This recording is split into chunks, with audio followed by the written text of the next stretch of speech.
warahmatullahi wabarakatuh. Selamat pagi dan salam sejahtera untuk kita semua. Baik, saya Syahrir Rafdal dari jurusan Ilmu Administrasi Bisnis Universitas Negeri Makassar.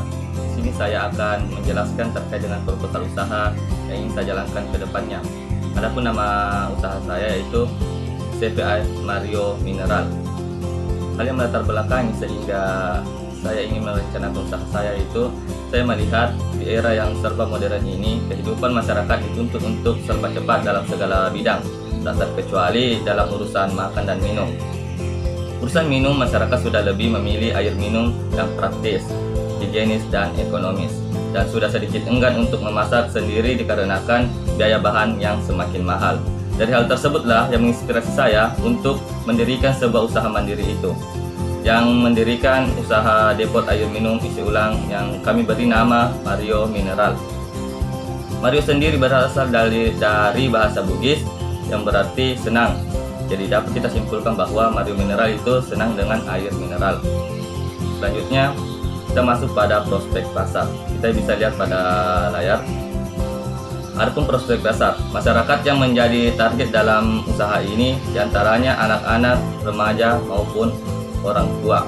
Adapun manfaat ekonomi yang dapat kami berikan itu menciptakan lapangan kerja baru dan meningkatkan perekonomian suatu daerah dengan memanfaatkan peluang dan menghasilkan uang. Adapun manfaat sosial yang dapat kita dapat yaitu meminimalisir pola perilaku atau kebiasaan masyarakat yang keseharian harus memasak air sumur yang kita ketahui banyak mengandung zat kapur, dan mengurangi pencemaran lingkungan karena memasak menggunakan kayu bakar yang mengandung asap yang kurang baik bagi kesehatan, serta menghemat waktu, tenaga, dan biaya lainnya. Selanjutnya, di sini saya tampilkan visi dan misi. Adapun visi, menjadikan perusahaan air minum yang sehat dan senantiasa memberikan pelayanan yang terbaik kepada masyarakat demi mewujudkan keinginan dalam memperoleh kehidupan yang lebih baik. Adapun visinya terdapat 6 poin, diantaranya itu menyediakan air minum bagi masyarakat secara berkesinambungan melalui layanan prima, memproduksi air minum sesuai standar yang berlaku, menyelenggarakan pelayanan air minum dengan menerapkan teknologi yang tepat, memberikan kontribusi yang optimal bagi pendapatan asli daerah atau PAD, meningkatkan kualitas SDM agar mampu berkreasi dan berinovasi secara profesional, dan terakhir, menjalankan aktivitas usaha dengan selalu menjaga keseimbangan lingkungan. Selanjutnya itu terdapat motto dan tujuan usaha. Pada motto usaha kami yaitu air minum yang sehat menciptakan kehidupan yang sehat. Adapun tujuan usaha terdiri dari 3 poin, yaitu pada jangka pendek berperan aktif dalam bidang bisnis dan kewirausahaan, menyediakan kebutuhan air minum kepada masyarakat, dan yang ketiga itu mengurangi tingkat pengangguran. Pada jangka menengah mendapatkan keuntungan dari produk tersebut, memperluas area pemasaran dari produk isi ulang air minum, menambah jenis air minum yang diproduksi. Pada jangka panjang, mendirikan beberapa cabang dari beberapa daerah, dapat memproduksi air minum dalam kemasan yang berskala besar dan mempunyai beberapa produk dalam kemasan.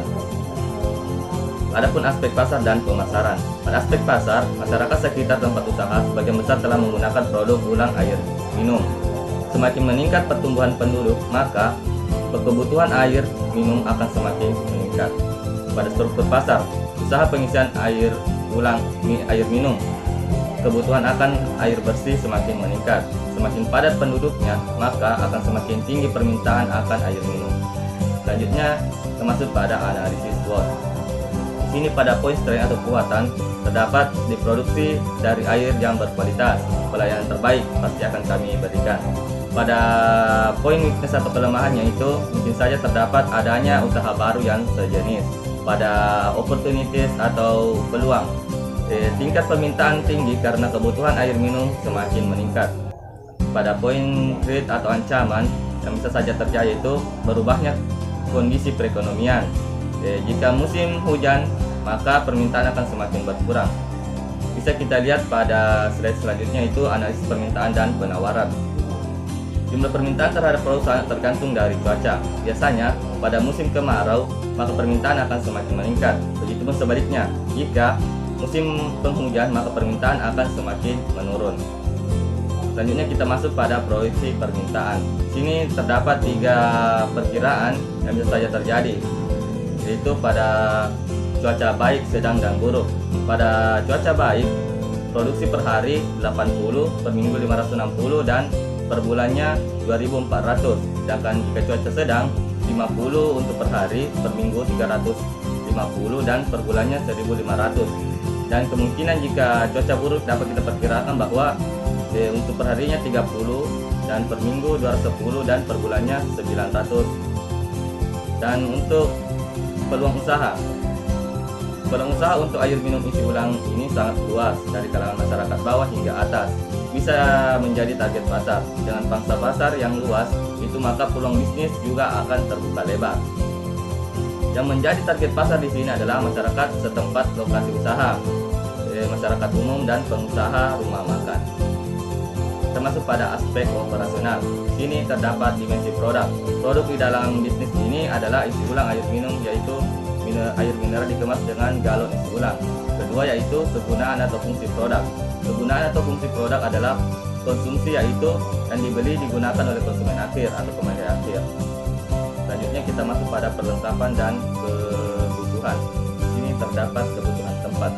Dalam bisnis isi ulang air minum diperlukan yaitu ruangan untuk lemari kaca di setiap partisi dan ruangan untuk kantor air. Di sini terdapat juga kebutuhan sarana, terdiri dari meja, kursi, ATK, listrik, dan lain-lain.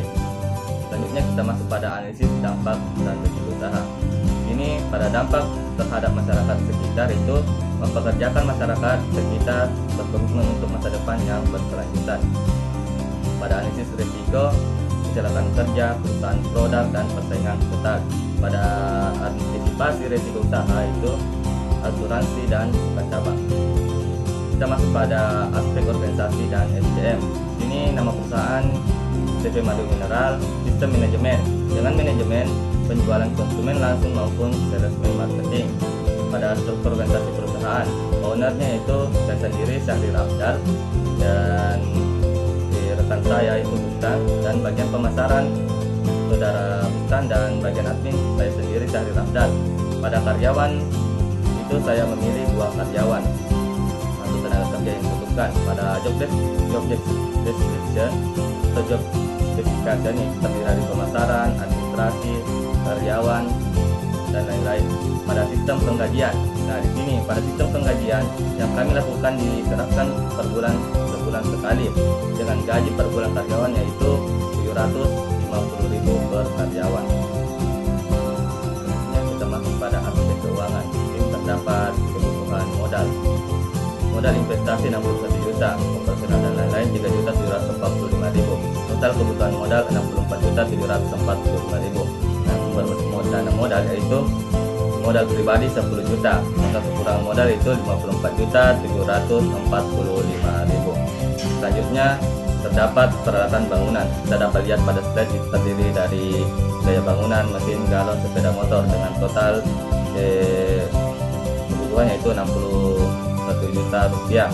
Pada biaya tenaga kerja per bulan yaitu pada produksi, distribusi, jadi total keseluruhan yaitu 1.500.000 rupiah. Selanjutnya biaya operasional pada bulan pertama. Ini terdapat biaya listrik, bensin, pulsa, servis sepeda motor, tutup galon, tisu, dan sabun, serta yang lain-lain. Dengan total biaya operasional itu Rp1.460.000. Perhitungan laba dan rugi. Sini juga saya tampilkan laba ruginya itu pada perhitungan laba rugi per bulan. Penjualan per bulan itu 11.700.000 dengan PPN 10% 1.170.000, menghasilkan 10.530.000 rupiah. Biaya tenaga kerja 1.500.000, biaya operasional 1.460.000, ATK 100.000, laba bersih per bulan 7.470.000. Pada perhitungan laba rugi per tahun, laba bersih per bulan dikali dengan bulan dalam 1 tahun, jadi 7.470 dikali 12, maka menghasilkan laba bersih per tahun 89.640.000 rupiah. Ini juga terdapat perhitungan payback period atau PP. Pada proses tahun pertama 89.640.000, kekurangan proses yaitu 54.745.000. Jadi kita dapat perkirakan bahwa payback atau periode kurang dari dalam 1 tahun modal sudah kembali. pada perhitungan break even point. Ini untuk mencapai break even point kita harus ketahui bahwa total kebutuhan modal 64.745.000 dibagi laba bersih per bulan 7.470.000, maka kita dapat menghasilkan BEP-nya itu kurang lebih 9 bulan. Pada investasi perlengkapan kantor ATK dan peralatan alat bantu kerja, sini terdapat perlengkapan kantor dan ATK terdiri meja, kursi ATK dan lain-lain dengan total perlengkapan kantor ATK itu 785.000.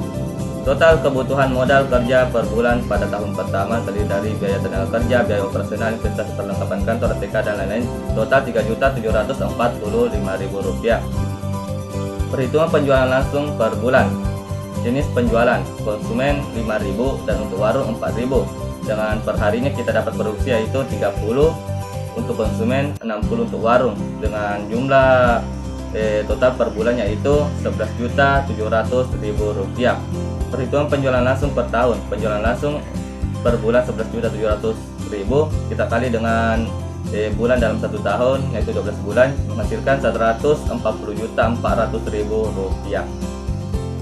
Produksi air Ruskas per tahun kita dapat lihat pada slide, itu penjualan langsung per bulan 11.700.000 kali 12 140.400.000 arus kas masuk, dan biaya tenaga kerja 18 juta, biaya operasional 17.520, biaya operasional 17.520.000, ATK 1.200.000, ditambah total biaya per tahun pertama 36.760.000, PPN 10%, arus kas masuk 14.040.000, arus kas keluar 50.760.000,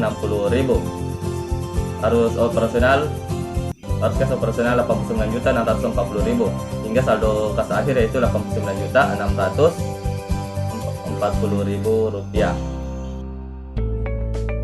Mungkin yang sempat saya sampaikan semua bermanfaat dan semoga si pembicara dapat melaksanakan rencana usahanya dengan baik dan dapat bekerja sama dengan investor-investor di luar sana.